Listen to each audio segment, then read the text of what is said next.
ہم نے دیہاتوں میں دیکھا ہے لوگوں کو کہ کسی جانور کو باہر سے اگر وہ گھر لائیں نا تو جانور ضد کرتا ہے، نہیں جاتا، تو وہ سامنے سے اس جانور کو نا چارہ دکھاتے ہیں کہ یہ چارہ کھانے کے شوق میں گھر کے اندر داخل ہو جائے، اور صرف چارے کی وجہ سے اگر اندر داخل نہیں ہوتا تو پیچھے سے ڈنڈا بھی لگاتے ہیں۔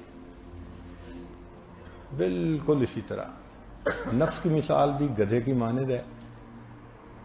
اب اس کو دائرہ شریعت میں لانے کے لیے آگے سے امید کا چارہ اور پیچھے سے خوف کا ڈنڈا، تب یہ دائرے میں رہے گا۔ ایک چیز کافی نہیں ہے، تو جس طرح خوف ضروری ہے عین اسی طرح امید بھی ضروری ہے۔ خوف بڑھ جائے گا انسان مایوس ہو کے کافر ہو جائے گا، امید بڑھ جائے گی انسان عمل سے ہاتھ دھوئے بیٹھے جا، پھر غفلت میں پڑ جائے گا۔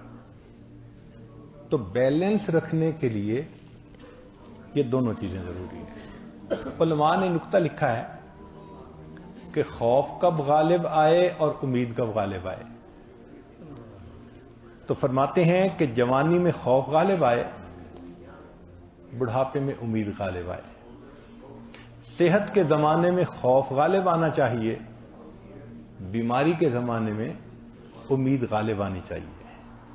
خوشی کے زمانے میں خوف غالب آنا چاہیے اور غم کی کیفیت میں امید غالب آنی چاہیے۔ اور اپنے بارے میں خوف غالب آنا چاہیے اور دوسروں کے بارے میں امید غالب آنی چاہیے۔